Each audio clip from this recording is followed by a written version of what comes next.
जबर का निजाम गिराने वाले हैं, हम एक नया समाज बनाने वाले हैं।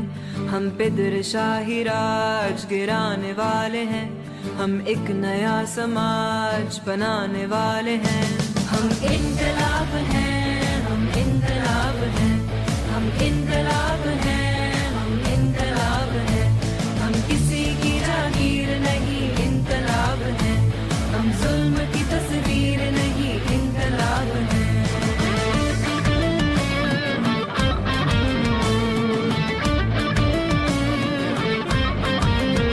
हम जिरगा और जागीर को भी ढाने वाले हैं, औरत की आजादी का अलम लाने वाले हैं। घर बाहर की तकसीम को रद्द करने वाले हैं, मेहनत के नए कायदे बनाने वाले हैं। हम इनकलाब हैं, हम इनकलाब हैं, हम इनकलाब हैं, हम इनकलाब हैं।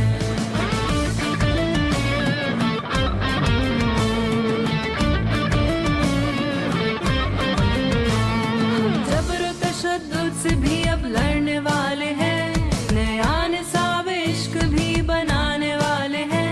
जिस छत के नीचे कातिल साथ रहते हों, अब उन छतों को हम गिराने वाले हैं। हम इनकलाब। ஓம் சாந்தி. அவ்யக்தவாணி பட்டியில் இன்னைக்கு 86வது நாள், 3/1/83. இரட்டை வெளிநாட்டு குழந்தைகளின் பாப்தாதாவின் ஆன்மீக உரையாடல். சிவதர்ஷன் ஆபு பர்வத்தில். இது ராஜாவோட தபஸ்யா வீடு. விஸ்வ பரிவர்த்தன் வெற்றி ஆகக்கூடிய இடம். கல்பமா சிவபாபா இங்கே வராரு. சிவ தர்ஷன் இங்கே மறுபடியும் நடக்குது இந்த சிருஷ்டி சக்கரத்தில். ஆபு சிவனுடைய அவதாரம் பூமி, பரமாத்மாவுக்கு அன்பான உலகம், சத்தியுகத்தின் ஆதார பூமி. இதுதான் ரகசியம். இந்த சிருஷ்டி சக்கரத்தில் சிவதர்ஷன் ஆபுவோட தீர்த்து ரொம்ப மகானானது, எல்லாத்தோட ரொம்ப மகானானது. மாயா வெல்றதுக்கான இங்கே அடையாளங்கள் இருக்கு. இதுதான் பிரம்மாவுடைய கர்ம பூமி. இங்கே மம்மாவுடைய வர்தானமும் இருக்கு. மம்மாவுடைய நயனம் சிவதர்ஷன். இந்த சிருஷ்டி சக்கரத்தில் சிவதர்ஷன் கிடைக்கக்கூடிய இடம் இதுதான். ஆபுவின் பூமியில மறுபடியும் சிவபாபா அவதாரம் எடுத்திருக்கார். பிரம்மாவுடைய உடல் எடுத்து வந்திருக்கார். இந்த புருஷோத்தம் சங்கம யுகத்துல பாபா வந்திருக்கார். இந்த ரகசியம் தில்வாடா கோயில்ல இருக்கு. சிவ தர்ஷன் இந்த சிருஷ்டி சக்கரத்துல மறுபடியும் சிவ தர்ஷன் மறுபடியும் இந்த சிருஷ்டி சக்கரத்துல. சிவ தர்ஷன் இங்க ஆபு பூமியில.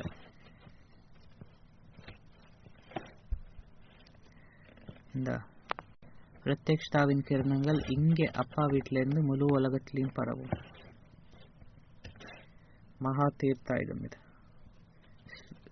ஸ்வீட் ஹோம் வரதானி பூமி ஆயிடும். இந்த மாதிரி 5 சப்தத் பாபா இந்த அவ்யக்தவாணியில் சொல்லியிருக்காரு. ஸோ இன்னிலேருந்து ஒரு புது சீரீஸ் ஸ்டார்ட் பண்ணுறோம். 1982 முடிச்சிட்டோம். இது 1983 உள்ள first Murali. 3rd January 1983. 18th January ஓம் சாந்தி பவன் அப்போ இனாகுரேட் பண்ணியிருந்தாங்க. 7th February 1983 first world Congress meeting நடந்தது ஓம் சாந்தி பவனில். அது நடக்க வேண்டியதாக இருந்தது.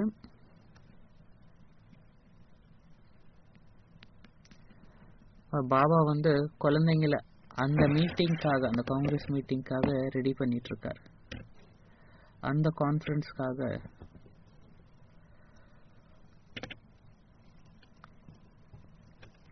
இந்த முரளி பாபா சொன்னார். அதாவது டபுள் ஃபாரினர்ஸ் முன்னாடி பாபா இந்த முரளி சொல்றாரு. தூரத்துல உள்ளது பக்கமா இருக்கு, பக்கத்துல உள்ளது தூரம் ஆயிடுச்சு. யார் பக்கத்துல இருக்கீங்களோ அவங்க தூரமா இருக்காங்க. யார் தூரத்துல இருக்கீங்களோ அவங்க பக்கத்துல உள்ளவங்களா ஆயிட்டீங்க.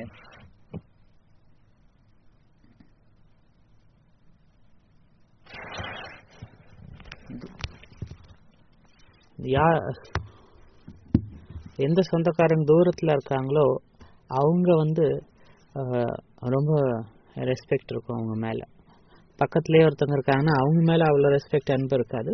யார் தூரத்துல இருக்காங்களோ சொந்தக்காரங்க அவங்க மேல நிறைய மரியாதை, அன்பெல்லாம் இருக்கும். அதே மாதிரி ஒரு மாமரமும் எடுத்துக்கோங்களேன். உங்க வீட்டிலே ஒரு மாமரம் இருக்கு. அந்த பழம் யாருக்கு ரொம்ப டேஸ்டியா தெரியும்னா, யார் ரொம்ப தூரத்துல இருந்து அதை பறிச்சு சாப்பிடுறாங்களோ அவங்களுக்கு அது ஏதோ ரொம்ப டேஸ்டியா இருக்குமே தெரியும்.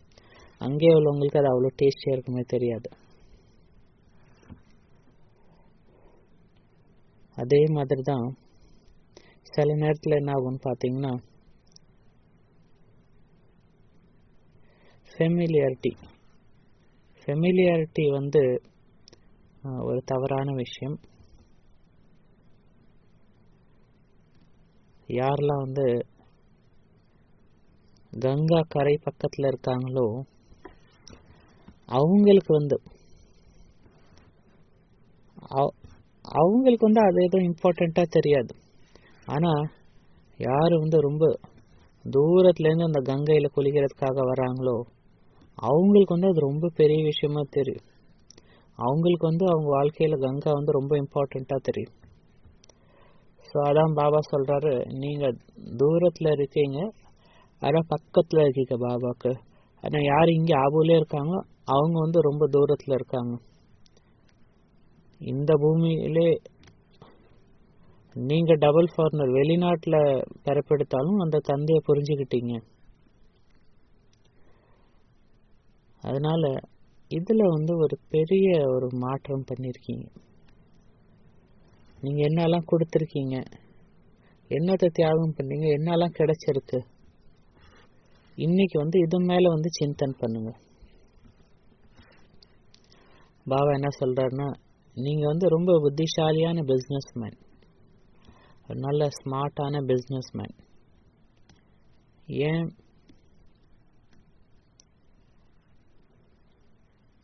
நீங்க பாபாட்ட சாதாரண இதை கொடுத்துட்டு பாபாட்ட இருந்து எக்ஸ்ட்ராடினரி பொருளை வாங்கிக்கிட்டீங்க. நீங்க பழைய வேஸ்டான இதை பாபாட்ட கொடுத்துட்டு பாபாட்ட இருந்து தங்கம் வாங்கிக்கிட்டீங்க, தங்க யுகத்தையே வாங்கிக்கிட்டீங்க. அதனால இந்த பாயிண்ட் மேல சிந்தன் பண்ணுங்க. நான் என்ன பாபாட்ட கொடுத்தேன், எனக்கு என்ன கிடைச்சிருக்கு.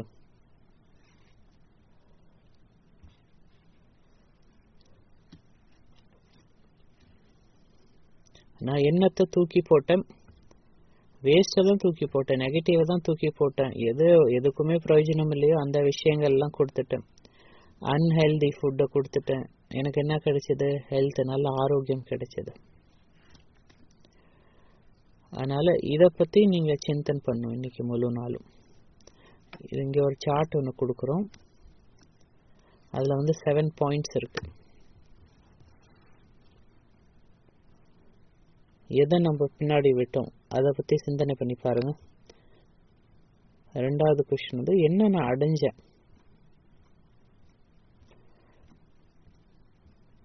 தேர்ட் கொஸ்டின்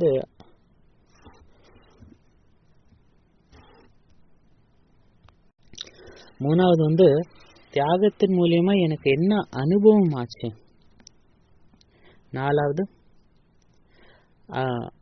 தியாகத்தின் மூலியமா என்னெல்லாம் நான் அடைஞ்சேன், என்னெல்லாம் அடைஞ்சேன், அதை எப்படி அனுபவம் பண்ணேன், அதை கம்பேர் பண்ணுங்க.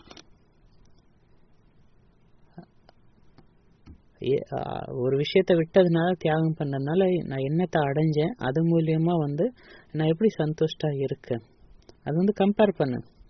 இதெல்லாம் நீங்க இன்னைக்கு சிந்தன் பண்ணணும். இந்த 7 பாயிண்ட்டை நீங்க இந்த மாதிரி சிந்தன் பண்ணணும். எப்பெல்லாம் முழு நாள்ல டைம் கிடைக்குதோ இதை பற்றி சிந்தன் பண்ணுங்க. சைலன்ஸில் டைம் எடுத்து இதை பற்றி சிந்தன் பண்ணுங்க. நான் என்னத்தை தியாகம் பண்ணேன், ஆனால் எவ்வளோ பெரிய பாக்கியம் எனக்கு கிடைச்சிருக்கு.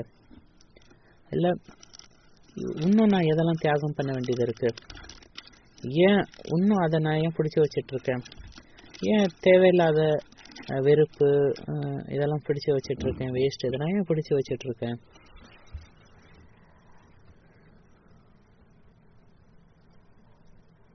நியூ இயர்க்கு நம்ம நிறைய ப்ராமிஸ் பண்ணியிருப்போம். ஒரு வீக்குள்ளாரே நிறைய பேர் அதை விட்டுடுறாங்க. ஜிம் பிளான் பண்ணியிருந்தா, டயட் பிளான் பண்ணியிருந்தா அதெல்லாம் விட்டுடுறாங்க. நியூ இயரில் நிறைய பேர் ரெசல்யூஷன் எடுக்கிறாங்க, ஆனால் 1 வீக்லேயே விட்டுடுறாங்க. அது விடாமல் இருக்க முடியுமா? ஏன்னா உள்ளார அந்த ஒரு சண்டை போயிட்டுருக்கு. ஏன்னா உள்ளார அந்த மாதிரி கண்டிஷன் பண்ணி வச்சுருக்காங்க. உள்ளார உள்ள அந்த குறைகள், ஃப்ளாஸ், இம்பர்ஃபெக்ஷன், அந்த ஆசை,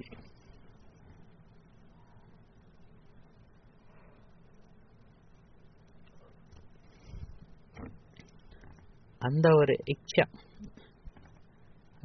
அல்பகால ஆசைகள் இந்த உலகத்து மேல, கர்மேந்திரியங்களின் அந்த இந்திரிய சுகம், அதெல்லாம் நம்மள ஒரு பிளஷர் கொடுக்குது. ஒரு செகண்ட் கொடுக்குது, அடுத்த செகண்ட் போயிடுச்சு. அதெல்லாம் அல்பகால சுகம், துச்சமான சுகம். இந்த இந்திரிய சுகங்கள் துச்சமான சுகம். ஸோ அதனால எதை நான் கொடுத்தேன், எவ்வளோ பெரிய பாக்கியம் எனக்கு கிடைச்சிருக்கு. நீங்க காலை தூக்கத்தை விட்டுட்டீங்கன்னா அதுக்கு பதிலாக பாபாவோட சந்திக்கக்கூடிய அந்த அன்பான அமிர்த வேலை, வெளியில சாப்பிட்றத விட்டுட்டோம்னா அதுக்கு பதிலாக என்ன கிடைச்சிருக்கு, தூய்மையான பிரம்ம போஜன் நமக்கு கிடைச்சிருக்கு. பார்ட்டிஸ்க்கு போறது, இந்த மாதிரி அங்கே போறதெல்லாம் தியாகம் பண்ணிட்டோம்னா எவ்வளோ காசு, என் டைம், எனர்ஜி இதெல்லாம் சேவ் பண்ணிட்டோம்.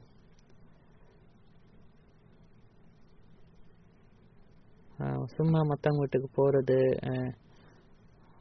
அது எல்லாத்தையும் விட்டுட்டோம்னா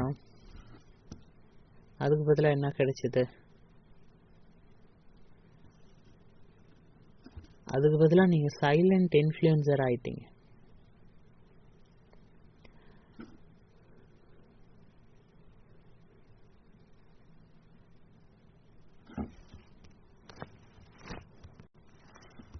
நீங்க அந்த மாதிரி உலகாயுத விஷயம் பின்னாடி ஓடுறத நிறுத்திட்டீங்கன்னா உங்களுக்கு டைம் கிடைச்சிருக்கு, மூச்சு வாங்குறதுக்கான டைம் கிடைச்சிருக்கு, பாஸ் பண்ணி உங்களை பத்தி சிந்தனை பண்றதுக்கான டைம் கிடைச்சிருக்கு.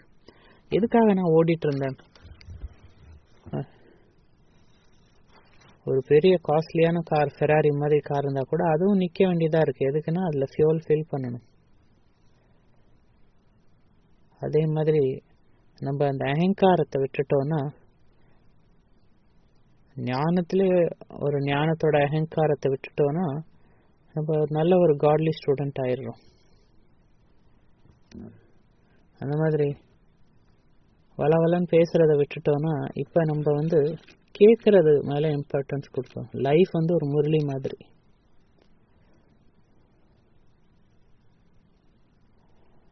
அதை எப்ப நம்ம புரிஞ்சுக்க முடியும்னா, நம்ம சைலண்ட்ல உக்காந்து அதை கேட்கும் போதுதான் புரியும்.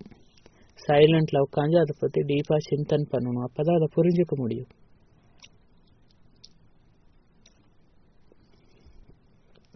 அதனால இங்க ஒரு காலம் கொடுத்துருக்கோம்.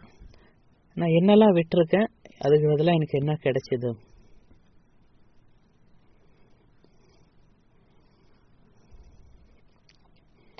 கண்டிப்பா பாபாட்டேந்து என்னெல்லாம் கிடைச்சிருக்கோ அதெல்லாம் கம்பேர் பண்ணவே முடியாது.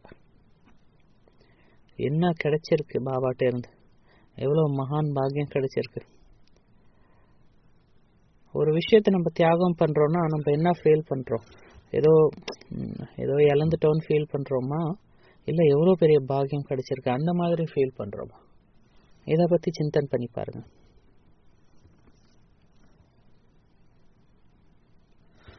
இல்ல ஒரு விஷயத்தை தியாகம் பண்ணும்போது இப்படி ஃபீல் ஆகுதா, ஒரு இம்பார்ட்டன்டான விஷயத்தை தியாகம் பண்ணிட்டேன்.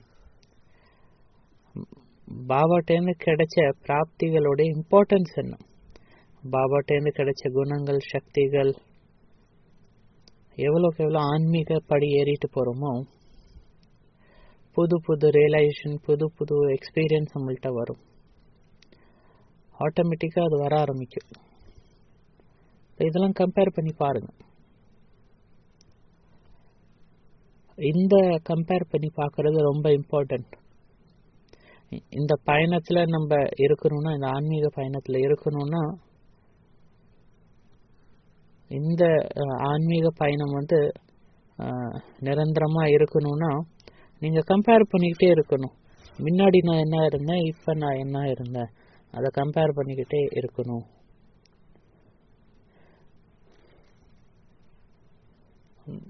பாபாட்ட வர்றதுக்கு முன்னாடி நான் எப்படி இருந்தேன், இப்ப நான் எப்படி இருக்கேன். அதாவது முரளி படிக்கும்போது முன்னாடி சீரியஸ் இல்லாம படிச்சோம். அப்ப என்னுடைய ஸ்திதி எப்படி இருந்தது, இப்ப நான் முரளியை சீரியஸா அதுக்கு இம்பார்ட்டன்ஸ் கொடுத்து படிக்கிறேன். அப்ப என்னுடைய ஸ்திதி எப்படி இருக்கு. அதே மாதிரி இங்க கூட இந்த அவ்யக்தவாணியில இங்க டெய்லி ஹோம்ஒர்க்ஸ் தராங்க, எக்ஸாம்ஸ் எல்லாம் இருக்கு. இதை நான் ப்ராப்பரா பண்ணும்போது என்னோட ஸ்திதி எப்படி இருக்கு. இதெல்லாம் பண்ணாம சும்மா அலட்சியமா இருந்தேன்னா அது எப்படி இருக்கு. என்னோட ஸ்திதி எப்படி இருக்கு, இப்ப உள்ள ஸ்திதியும் முன்னாடி உள்ள ஸ்திதியும் எப்படி இருந்தது, அதை கம்பேர் பண்ணி பாருங்க. அதை அனலைஸ் பண்ணி பாருங்க. செல்ஃப் ஆடிட்டிங் பண்ணி பாருங்க. கர்ம ஆடிட்டிங் பண்ணி பாருங்க. தாட் ஆடிட்டிங் பண்ணி பாருங்க. ஸ்பீச் ஆடிட்டிங் பண்ணி பாருங்க. டைம் ஆடிட்டிங் பண்ணி பாருங்க. ஸோ அதனால இந்த கம்பேரிசன் ரொம்ப இம்பார்ட்டன்ட். அப்புறம் அதை பற்றி எழுதுங்க. இதெல்லாம் தியாகம் பண்ணால எவ்வளோ பெரிய பிராப்தி கிடைச்சிருக்கு, எவ்வளோ சந்தோஷமா இருக்கேன், எவ்வளோ திருப்தியா இருக்கேன் அப்படின்னு.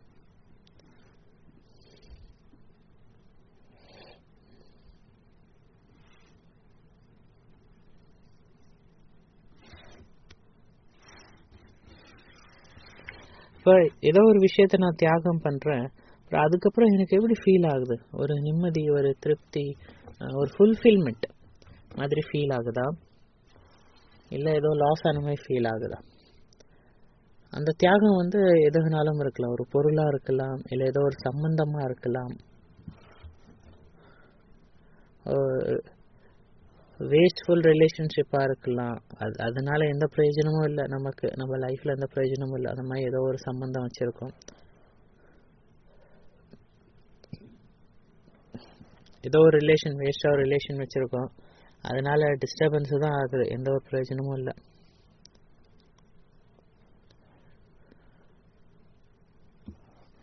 அதாவது ஏதோ ஒரு ஆத்மாவோட நம்ம ரிலேஷன் வச்சிருக்கோம், ஆனா ரெண்டு பேருக்குள்ளாரையும் அந்த ஒரு இது இல்லை, ப்ராப்பர் ஒரு கம்பேட்டிபிலிட்டி இல்லை.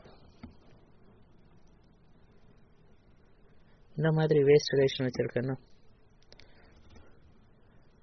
ஒருத்தங்க, அதாவது யாரு கூட ஏதோ ஒரு சம்பந்தம் வச்சிருக்கோம், நம்ம ஆன்மீக பாதை பக்கம் போறோம், அவங்க உலக பாதை பக்கம் போறாங்க, உலகத்தை பக்கம் போறாங்க. இந்த மாதிரி தேவையில்லாத ரிலேஷன் வச்சிருக்கோம். இந்த ஆன்மீக வாழ்க்கையில கூட ஒருத்தர்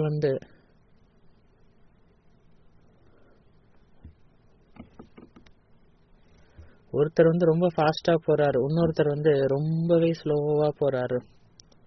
கொஞ்ச நாள் முன்னாடி பாபா சொன்னாரு, ரெண்டு விதமான மேகம் பத்தி சொன்னாங்க. ஆக்டிவான மேகங்கள், ரொம்ப சோம்பேறியான மேகங்கள் அப்படின்னு. சங்குக்கா ரங் ரொம்ப இம்பார்ட்டன்ட்னு பாபா சொல்றாரு. யாரு கூட நம்ம தொடர்பு வச்சிருக்கோம் அது ரொம்ப இம்பார்ட்டன்ட். எவ்வளோ ஹையர் மேல, எவ்வளோ ஹையர் அண்ட் ஹையர் மேல போயிட்டே இருப்பீங்களோ இந்த ஆன்மீக பாதையில, உங்க கேர்ள் ஃப்ரெண்ட், பாய் ஃப்ரெண்ட் எல்லாம் சேஞ்ச் ஆயிடுவாங்க.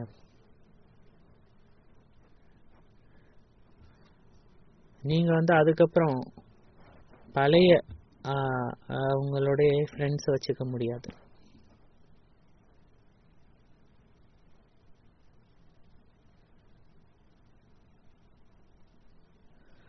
ஸோ அதனாலதான் இதெல்லாம் தான் சிந்தன். இதெல்லாம் பத்தி நீங்க சிந்தன் பண்ணி பார்க்கணும். ஒரு அமைதியா உக்காந்துட்டு கம்பேர் பண்ணி பாருங்க, ஒவ்வொரு விஷயத்தையும் கான்ட்ராஸ்ட் பண்ணி பாருங்க, அதை வந்து புரிஞ்சுக்கோங்க, அதை வந்து மனசுக்கு சொல்லி புரிய வைங்க. அது மேலே வந்து மெடிடேஷன் பண்ணுங்க, யோகா பண்ணுங்க, அதை பற்றி எழுதுங்க. அதுக்கப்புறம் ஒரு கன்க்ளூஷனுக்கு வாங்க, என்ன நான் செய்யணும், என்ன நான் செய்யக்கூடாது. அந்த சம்பந்தம் வந்து வேஸ்டான சம்பந்தம் இருக்குன்னா அதை வந்து ஃபுல் ஸ்டாப் வைக்கிறது நல்லதா, இல்லை அதை இன்னும் இழுத்துக்கிட்டே போகிறது நல்லதா?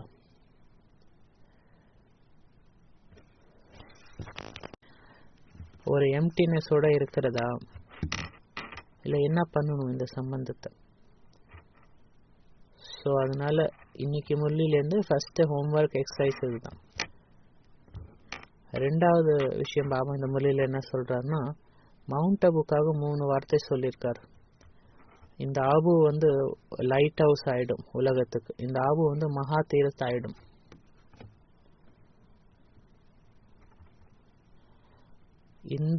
இதுதான் வந்து அவங்க தந்தையின் வீடு, அபுதான் அப்பா காகர்னு. இங்க இருந்து கிரணங்கள் நாலாபுறமும் பரவும்.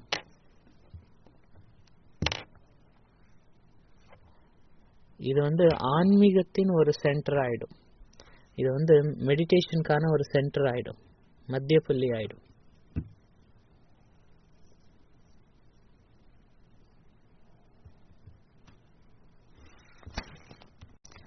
விதவிதமான நதிகள், ஆன்மீகத்தின் நதிகள் வந்து இந்த கடல்ல வந்து கலக்கும். அதனால இதை வச்சு ஒரு பிக்சர் வரைங்க. பாபா இதெல்லாம் சொல்றாருல, இதை வச்சு ஒரு பிக்சர் வரைங்க. அப்புறம் அடுத்து பாபா இந்த முறையில் என்ன சொல்றாருன்னா, ஆத்மாக்கள் வந்து ரொம்ப தாகமா இருக்காங்க, ரொம்ப துக்கத்துல இருக்காங்க, வெயிட் பண்ணிட்டு இருக்காங்க.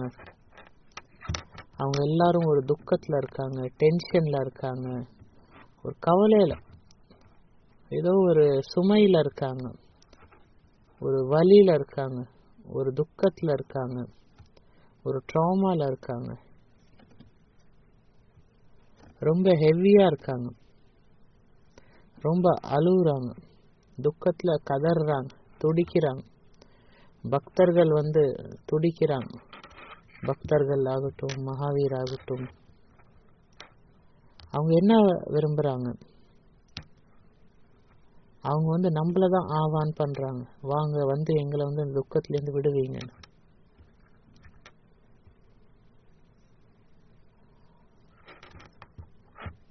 இன்னைக்கு உலகத்தோட ஸ்டேஜ் இந்த மாதிரி தான் இருக்கு. 1983 இந்த மாதிரி இருக்குன்னு பாபா சொல்றாரு. இப்ப வந்து அந்த சிச்சுவேஷன் இன்னும் மோசமாயிடுச்சு, இன்னும் மோசத்துலயும் மோசமாயிட்டே போகுது. 83 பாபா எப்படி இருக்குன்னு சொல்றாருன்னா, இன்னைக்கு வந்து இன்னும் மோசமா இருக்கு சிச்சுவேஷன். அதனால இன்னைக்கு வந்து உலகத்துல ஸ்டாக் மெட்டீரியலிசம் மாதிரி இருக்கு. இந்திரிய சுகம் பின்னாடிதான் போயிட்டு இருக்காங்க.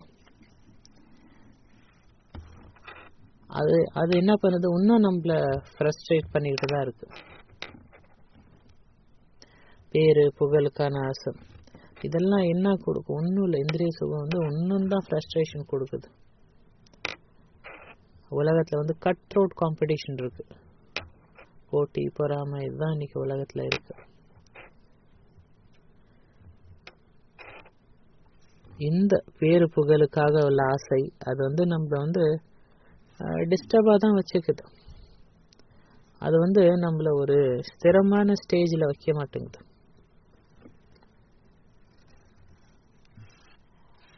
அதனால நீங்க உக்காஞ்சே ஒரு டிசிஷன் எடுங்க, இப்ப நான் என்ன பண்ணணும். உலகத்தை பொறுத்த வரைக்கும் எது அட்டைன்மெண்ட் நினைக்கிறாங்களோ அது நம்மளை பொறுத்த வரைக்கும், உலகத்துல எது பிராப்தின்னு நினைக்கிறாங்களோ அது வந்து ஒரு ஆன்மீகவாதிக்கு வந்து அது அப்பிராப்தி மாதிரி.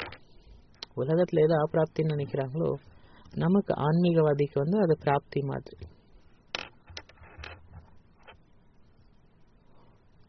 உலகத்துல எது வந்து தேவையில்லை நினைக்கிறாங்களோ அது வந்து நமக்கு வந்து தேவையானது. அதனால நீங்க வந்து டிசைட் பண்ணும் எந்த வழியில நான் போகணும்.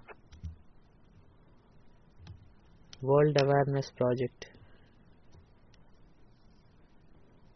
எப்படி வந்து நம்ம எல்லா ஆத்மாக்களையும் ஒரு கொடைக்குள்ளார கொண்டு வருது, அமைதிங்கிற அந்த கொடை, அமைதி அன்புங்கிற கொடைக்குள்ளார எப்படி கொண்டு வருது, எப்படி நம்ம அவங்களுக்கு சரியான வழி காமிக்கிறது? வெளிய ஆன்மீக மார்க்கெட்ல கூட நிறைய பாபாஸ், நிறைய குருக்கள்லாம் இருக்காங்க.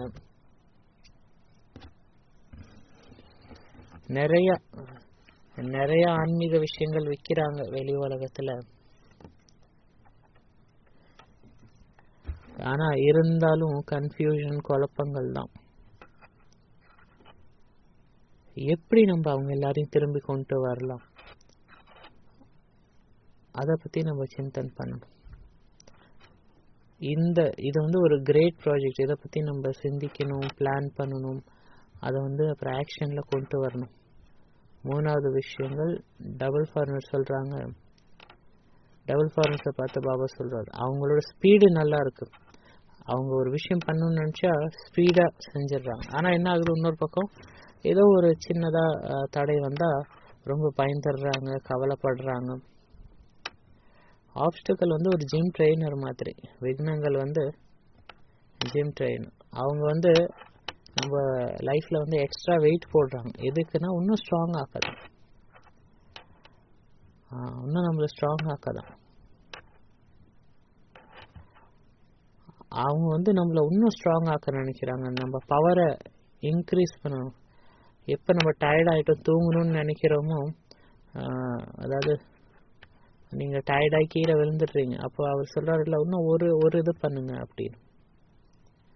ஸோ அந்த மாதிரி தடைகள், விக்னங்கள்லாம் 5 kg எக்ஸ்ட்ரா போடுது நமக்கு ஜிம் ட்ரெயினர் மாதிரி. 1 இன்ச்சு கூட உங்களால் தூக்க முடியாத டயத்துல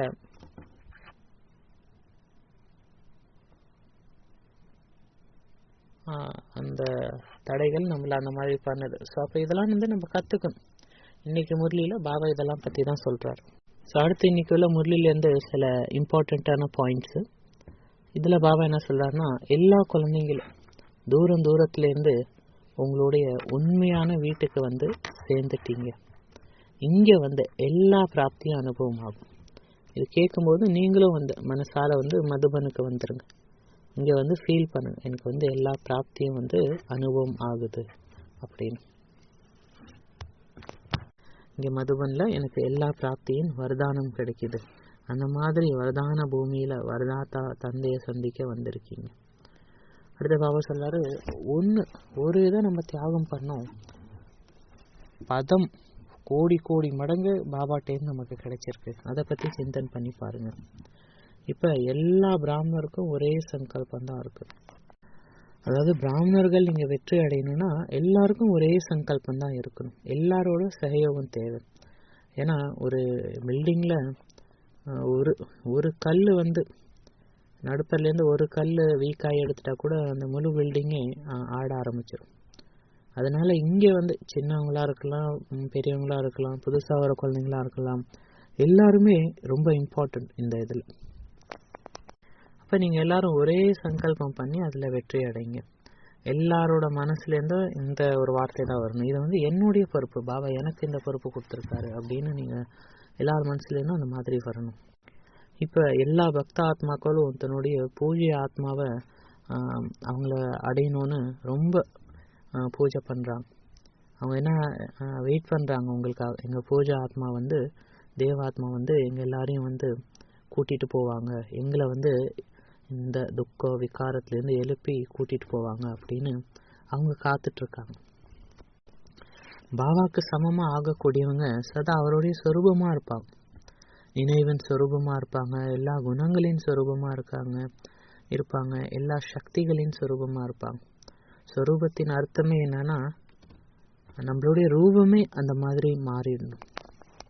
ஸோ ஃபைனலா பாபாவுடைய யாத் பியார், சதா திருட சங்கல்பம் செய்யக்கூடியவங்க.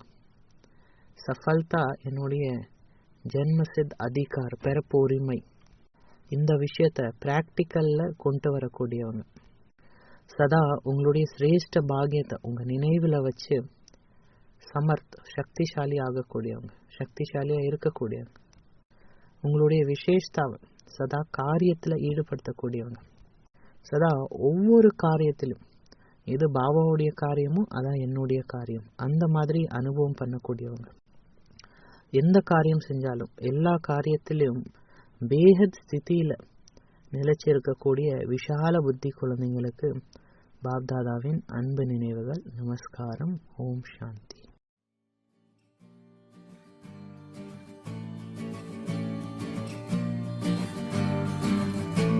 हम जबर का निजाम गिराने वाले हैं, हम एक नया समाज बनाने वाले हैं, हम पिदर शाही राज गिराने वाले हैं, हम एक नया समाज बनाने वाले हैं।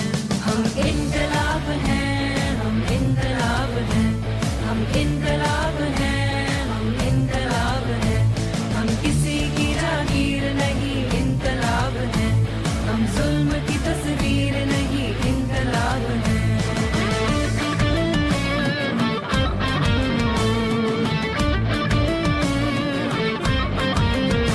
हम जिरगा और जागीर को भी ढाने वाले हैं, औरत की आजादी का अलम लाने वाले हैं, घर बाहर की तकसीम को रद्द करने वाले हैं, मेहनत के नए कायदे बनाने वाले हैं।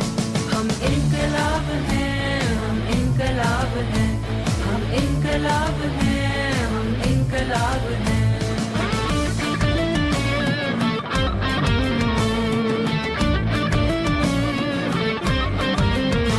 हम जबर तशद्दुद से भी अब लड़ने वाले हैं, नया निसाब इश्क भी बनाने वाले हैं, जिस छत के नीचे कातिल साथ रहते हों, अब उन छतों को हम गिराने वाले हैं। हम इनकलाब हैं, हम इनकलाब हैं, हम इनकलाब हैं, हम इनकलाब हैं, हम किसी की जागीर नहीं, इनकलाब हैं, हम जुल्म की तस्वीर नहीं, इनकलाब हैं।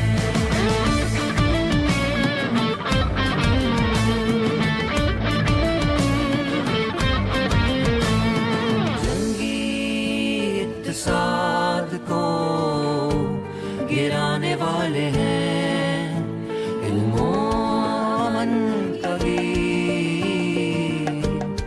गाने वाले हैं, हम तबकाती तकसीम को मिटाने वाले हैं, हम समाजी इंसाफ को लाने वाले हैं, हम कौमी ऊंच नीच को बदलने वाले हैं, कौमी बराबरी को हम लाने वाले हैं, मेहनत का शौक